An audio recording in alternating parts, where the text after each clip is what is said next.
이 프로그램은 KBB 한국불교방송, 방송포교 후원단체 첨부래의 소중한 후원금으로 제작되었습니다. 설화는 떠도는 구름 같아서 확실한 근거를 찾기가 쉽지 않다. 그러나 민족의 숨결과 애환이 담겨있는 우리의 설화는 지속적으로 보존되어야 한다. 도서출판 미래문화사 한국불교설화를 찾아서 사찰 이야기. 설화란 역사적 사실과 그 시대 민중들의 염원이 자연스럽게 융화되어 만들어진 이야기이다. 사찰의 문화는 스님이나 불교인들만의 것이 아니라 이 땅에 살고 있는 우리 모두의 문화이다. 왜냐하면 그것은 민중을 떠나서는 애당초 탄생될 수 없는 것이기에. 그래서 마땅히 모두 함께 공유해야 한다. 역근이 서문성.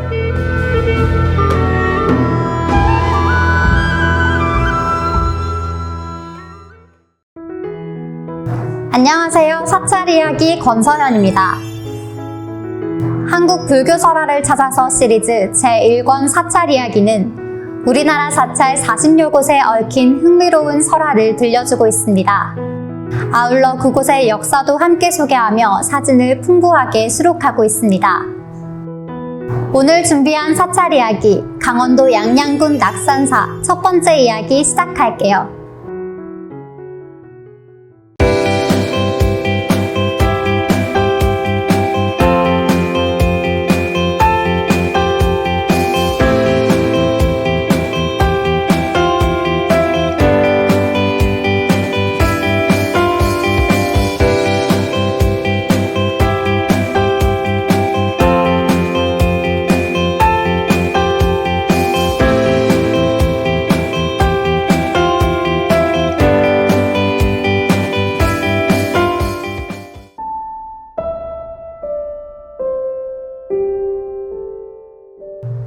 양양 낙산사.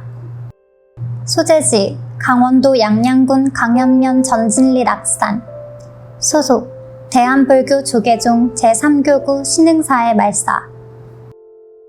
낙산사는 671년 신라 문무왕 11년 의상대사가 낙산에 창건하였다. 낙산은 옛날에는 오봉산이라 하였다. 그 후 858년 사굴산파의 개조 범일국사가 이곳에서 정치부사를 칭견한 뒤 법당을 짓고 불상을 모셨다. 그 후 고려 초기에 산불로 소실되었으나 관음 정치부사를 모신 불전은 화재를 면했다고 한다. 태조 왕건은 고려를 세운 직후 봄, 가을에는 이 절에서 제를 올렸다. 고려 고종 때에도 몽고의 침략으로 모두 불탔다. 이때 이 절에서 일하고 있던 노비 걸승이 여의주와 수정염주를 땅에 묻고 피신하였다. 그는 전쟁이 끝난 뒤 이를 찾아 명주 감찰사 이녹주에게 바쳤는데 다시 1258년 고려고정 45년 기림사 주지강류가 고중에게 청하여 궁궐로 모셨다. 그러나 그때 관음상은 화를 당하여 형체만 남았고 복장 속의 보물은 모두 몽고병에게 약탈당했다.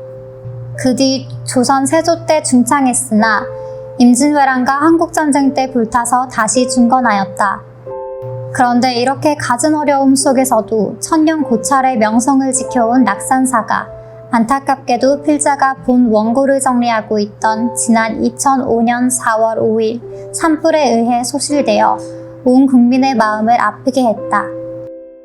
사찰 건물 15채 가운데 바닷가 쪽에 있던 의상대와 관음전만 남고 일주문을 비롯하여 요사채, 원통보전, 홍예문루 등 목조 건물 11채와 많은 문화재들이 순식간에 사라져버렸다. 특히 보물 제479호인 동종도 뜨거운 열기에 녹아내려 한 덩어리 쇳덩이로 변해버려 당시 산불의 위력이 어떠했는지 말해주고 있다. 그 경황 중에도 다행히 스님들의 활약으로 동양에서 가장 오래된 지불인 보물 제1362호 건칠 관세음보살 서상을 비롯하여 신중탱화와 후불탱화 등의 문화재는 화마를 피했다. 의상대사가 범어사 서쪽 산자락에 투구를 파고 홀로 선전에 들어 수도를 하고 있을 때 원효대사가 찾아왔다. 원효는 범어사의 승려에게 의상의 거처를 물었다. 그러나 승려들은 그곳을 알아도 가르쳐줄 수 없다고 거절했다. 원효는 자신이 직접 선정에 들어 의상이 있는 곳을 알아내고 그 토굴로 들어갔다. 이 땅의 불교 두 거승이 토굴에서 마주하고 서로가 이제까지 닦은 불교의 법문을 논하며 중생들을 구제할 방편을 구하고자 수도하기 시작했다. 불교의 흥망성쇠를 내다본 의상은 말세 중생을 교화하는 도량을 건립하고자 발언했다. 그때 섬유룡이 나타나 말했다. 대사님, 걱정하시는 일이 무엇이옵니까? 혹시 제가 도와드릴 수 있는 일이라면 말씀하시지요. 나는 말세의 중생들을 교화, 제도하는 도량을 창건하고자 합니다. 그러시다면 아주 좋은 인연지를 제가 알고 있습니다. 그래요? 그곳을 소승에게 알려주시지요. 네, 동해 바닷가로 가면 청냐만냐한 절벽이 솟아있고 그 밑에 바닷물이 드나드는 굴이 하나 있습니다. 흔히들 낙산이라 하지요. 산 이름을 낙산이라 한 것은 그 형세가 천축 인도의 보타낙가산과 비슷하게 생겼다 하여 붙여진 이름입니다.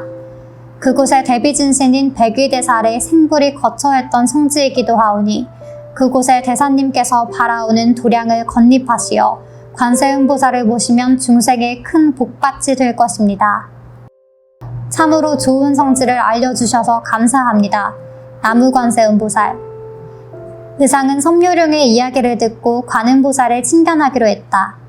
그래서 원효에게 자신은 말세 중생의 귀의처인 관음동량을 만들기 위하여 낙산으로 떠나니 이 토굴에 남아서 중생을 교화시킬 준비를 해달라고 부탁하고 출발하였다. 그는 한 걸음 한 걸음 걸음마다의 주문을 외우면서 영일, 울진, 삼척, 강릉을 거쳐 드디어 목적지인 양양해안으로 접어들었다. 해안을 살펴보니 해류가 급하고 파도가 높아서 평범한 배로는 도저히 접근하기가 어려웠다. 의상은 당황하여 주위를 다시 살폈으나 접근하기가 도저히 불가능한 일임을 깨닫고 화엄산매에 들어 좌선을 시작했다. 그때 기이하게 생긴 파랑새 한 마리가 주위를 맴돌며 울었다. 마치 의상에게 자기를 따라오라는 듯해서 인도하는 곳으로 따라가니 어떤 굴속이었다.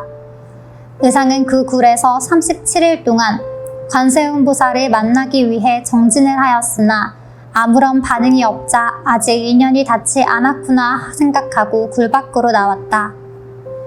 그때 파랑새가 다시 나타나 조그마한 물건을 땅에 떨어뜨리자 커다란 돗자리로 변했다.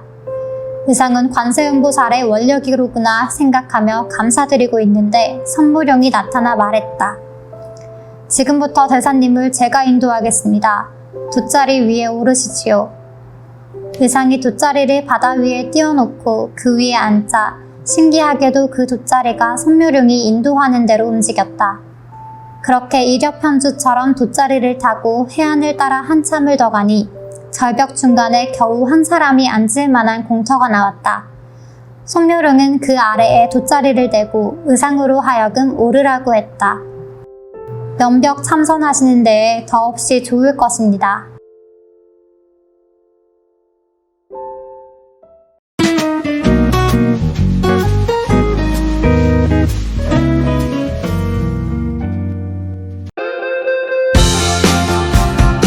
우리는 설화가 탄생한 당시의 민중들이 지녔던 생각과 문화를 이해하고 그 속에 담겨있는 의의를 살려 교훈으로 삼으며 오늘 시간 마치겠습니다. 오늘도 함께 해주셔서 감사합니다.